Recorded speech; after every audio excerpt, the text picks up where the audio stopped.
जी हाँ, नमस्कार साथियों। अभी-अभी 2 मिनट पहले की सबसे बड़ी खबर मैं आपको बता दें कि देवरिया में एक हत्याकांड के बाद साथियों 5 लोगों के मर्डर हो गए हैं।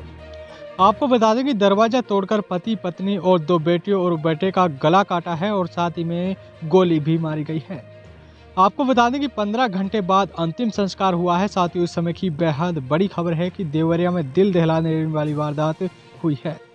जहां पर आपको बता दें कि पूरा मामला उत्तर प्रदेश के देवरिया का है और यहां पर जमीनी विवाद में पूर्व जिला पंचायत सदस्य की हत्या के बाद एक ही परिवार के 5 लोगों की हत्या कर दी गई, जिसमें दूसरे परिवार में पति पत्नी 2 बेटियां और एक बेटे का गला काटा गया है और वहीं पर गोली मारी गई है और साथ ही में ईंट से सिर कुचल दिया गया है।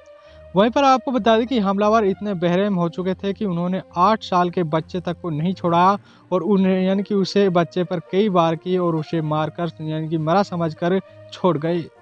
हालांकि उसकी सांस चलती रही और कह सकते हैं कि उसे गंभीर हालात में गोरखपुर के बीआरडी मेडिकल कॉलेज में एडमिट कराया गया है और जिसमें घर से कह सकते हैं कि ये वारदात हुई है। वहाँ कह सकते हैं कि वहाँ नरसंहार जैसे हालात दिखाई दिए और कह सकते हैं कि हर तरफ खून ही खून और लाश नजर आ रही थी।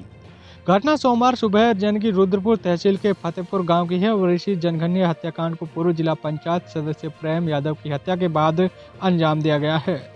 जहां पर पूरा मामला 2 परिवारों में प्रेम यादव और सत्य प्रकाश दुबे से जुड़ा हुआ है और 2 जातिवादों का होने के चलते गांव और आसपास जबरदस्त तनाव है।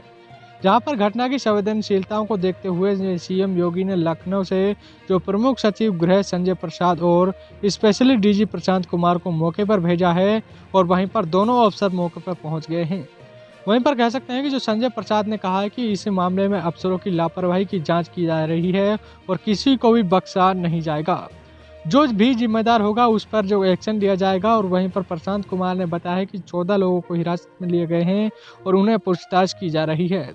जहां पर सीएम योगी खुद गोरखपुर में हैं और वह पल पल की रिपोर्ट ले रहे हैं।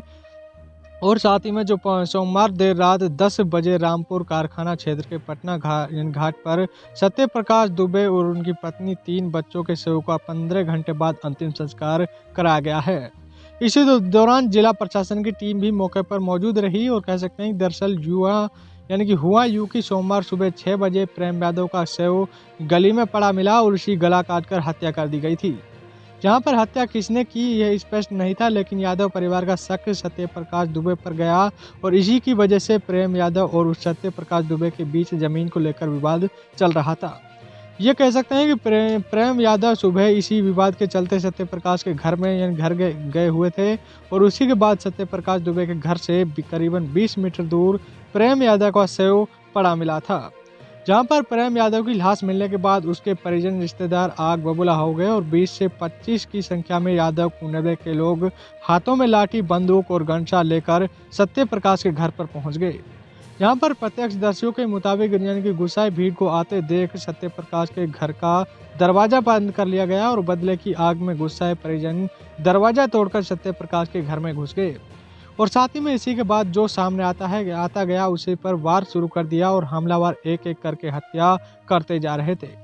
जहां पर सत्य प्रकाश के घर पर जब हमला हुआ उस वक्त 6 लोग मौजूद थे और हमलावरों ने पूरे परिवार को मार दिया और सिर्फ 8 साल का बच्चा अनमोल जिंदा बचा है और उसकी हालात गंभीर है।